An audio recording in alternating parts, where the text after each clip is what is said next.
All right. Hi, everyone. My name is Cindy. I am the Career Development Program Coordinator at SRA, also a student advisor. And today we'll be talking about how to craft your cover letter.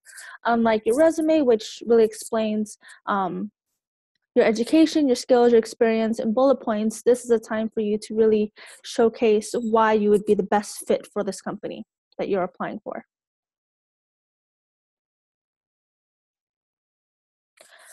So the purpose of a cover letter is to motivate the reader to interview you.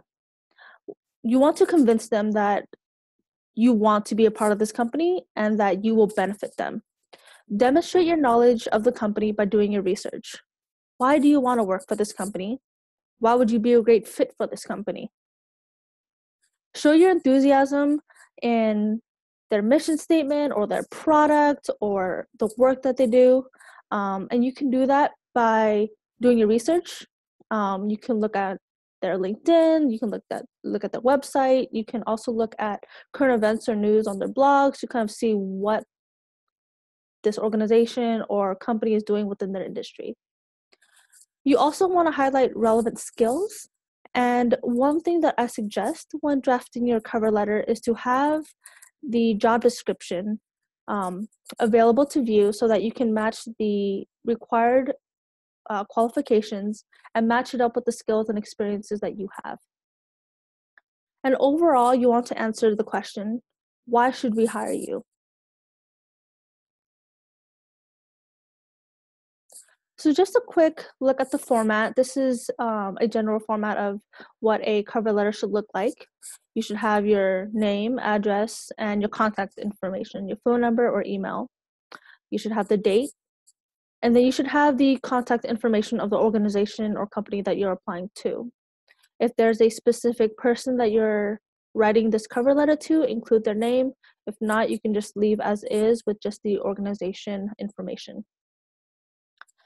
The first paragraph is a chance for you to talk about how you heard about the job, what job you're applying for, and why you're interested in this organization and or this position. The second paragraph is for you to outline the experiences and skills that you have aligned with the job description and the requirements that the job requires. And then the very end, you want to wrap it up with why you would be a great fit, why you want to work for this company, and then, of course, a way to thank them for their time and consideration, and then looking forward to talking to them about how you can contribute to their team, and they can contact you for an interview.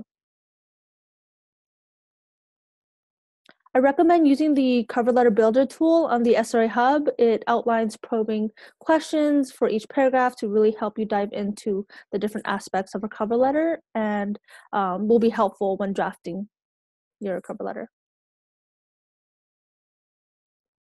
All right, the golden rule. And this applies for resumes as well, but for cover letters specifically, you should tailor each cover letter for the job description. You don't want to submit the same cover letter to numerous companies because each company is looking for something else. They're looking for different skill sets and experiences, and you don't want to mistakenly send a cover letter to an organization with the different organization's name. That's a big no-no.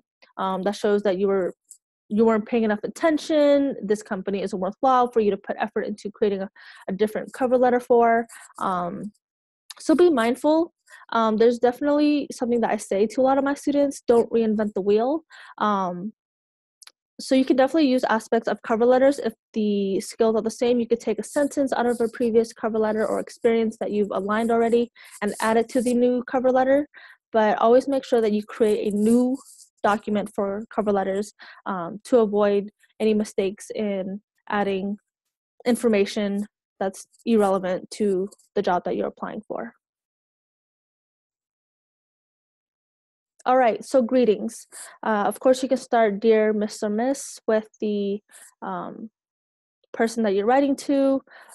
Sometimes you might not know who the person you're writing to is, which is totally fine. A common start to those is to whom it may concern and Dear Hiring Manager. I personally recommend starting with Dear Hiring Manager because it's a more directed person rather than to whom it may concern. It could be dear internship program manager. Use your best judgment, but my preference is dear hiring manager because it's more directed and can streamline your application quicker. But of course, if you do know the person, use their name. All right, so first paragraph, you want to answer these questions. First, how did you hear about the job? The reason why this is important is because the companies want to find out how you heard about them and about the position. And this could be a great way for you to leverage the network that you have. If you heard about the position through SRA, more than likely there's a reason, and SRA has already formulated a partnership with this organization, so they're very familiar with the work that we do and the students that we serve. And that could be a leg up for you. If you heard about this position through your mentor or a previous internship program manager, leverage the relationships that you have, and it could definitely give you extra attention and consideration when reading your cover letter. Next question is, what do you like about the company? Research. Do you want to work for this company because of their mission and values? Do you want to work for this company because of their product or the way that they operate, or the community that they serve? They really want to see how you can personally kind of find your interest in being with this company. There has to be some type of investment that you have in this company, because they want to hire you for the long term. And when you show that bit of investment, as you do your research and include your personal interest and your career goals, it is really beneficial. Paragraph 2.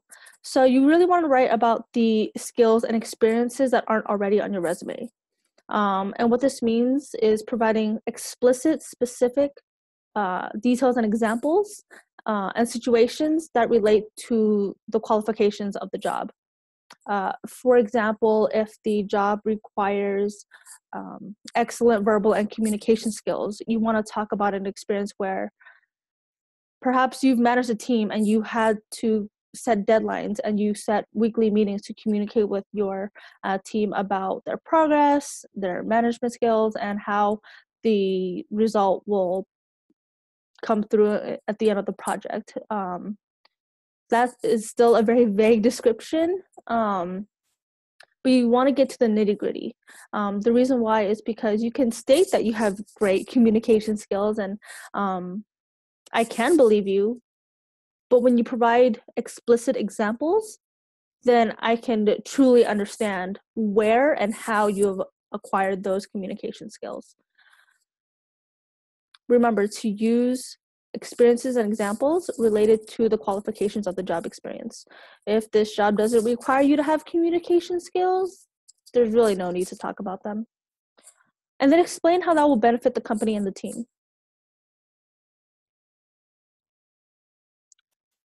For example, the position requires experience with SQL and Java. As a coding bootcamp graduate, not only did I learn SQL and Java, I also mastered JavaScript. Spelled wrong. It's okay. C++, Python, and PHP. Remember to always spell check. And you can dive a little deeper as to how you've mastered these different programming languages, right? And you can use your school experience as well. So in my computer science class, I had to utilize JavaScript and C++ to create an app that would streamline organizational protocols for a small business. All right, paragraph 3. This is a time for you to reiterate why you want to work at this company, restate the different skills that you highlighted in your second paragraph, and let them know that you're interested in an interview and talking more about how you can benefit them. A way I would start this third paragraph would be to really highlight the skills that you've included in the second paragraph, and then talk about why that will help the company. You can provide your email address and phone number at the very end, but also be sure to include that in the header. And of course, thank them for their time and consideration. Always be thankful after finishing your cover letter. All right, couple logistic checklist for your cover letter. It should be a maximum of 1 page. This is also a really quick snapshot of who you are, and you want to get to the point and be concise. Double check that the company, job title, hiring manager's name, and the company address are correct. And this can be tricky if you reuse a cover letter because the company and the job title might be wrong and you don't want to make that mistake. Make sure your cover letter font and size matches your resume font and size. Consistency is key, attention to detail and organization, so across the board should be the same. And just be sure that you've tailored each cover letter for each particular job. It's really important to put that extra attention just to show that you really want this position and that you're taking the time to write a cover letter for each position. A great tool or great exercise would be to look at sample cover letters. I do this with resumes as well. I look at sample resumes, sample cover letters, just to refresh on the different phrasing of sentences, how others frame their cover letters. You can check the SRA hub, you can ask your advisor, and you can always visit your college career center. There's a lot of career coaches there who can look at your cover letter and provide additional support and guidance as well. All right, any questions? I'm going to stop share and answer any questions anonymously, and at this time I'll also do the pre-poll.